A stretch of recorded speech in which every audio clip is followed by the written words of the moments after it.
મહાનગરપાલિકા સંચાલિત હાપા રોડ ઉપર જે ઢોરનો ડબ્બો ચલાવવામાં આવે છે, આ ઢોરના ડબ્બાની અત્યારે સરપ્રાઇઝ વિઝિટ લેતા જાણવા મળેલું કે અહીં અપૂરતો નહીં પણ કોઈ ખોરાક જ નથી. અહીં ખોરાક માટે પશુઓ માટે એક છાંટો પણ નહોતો. અત્યારે સંસ્થાની ગાડી આવેલી અને એમને પશુઓને ચારો નાખેલો. બીજું, અહીંયા પીવાનું પાણી નથી. આ ભર ઉનાળામાં માણસો માત્ર પુણ્યના અર્થે પણ પાણી પાય તો હું કહું છું કે સારું કહેવાય, પણ અત્યારે અહીંયા જે ટાંકીઓ બનાવેલી છે એ ખાલી હતી.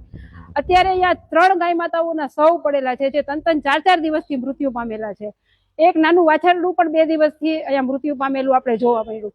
4 ગાય માતાઓ અત્યારે તડફડિયા મારી રહ્યા છે કે જો કોઈ આરોગ્યની એને સેવા મળે તો કદાચ એમનું બચાવ પણ થઈ શકે. એટલે આ ગાય માતાના નામ ઉપર મત લેવા વાળી જે હાલમાં સરકાર છે એ સરકારને આ દેખાતું નથી. જે જીવદયાળ પ્રેમીઓ પૈસાના તોડતાડ કરવા માટે ગલીએ ગલીએ જઈને ફરિયાદો કરાવે છે, તો અહીં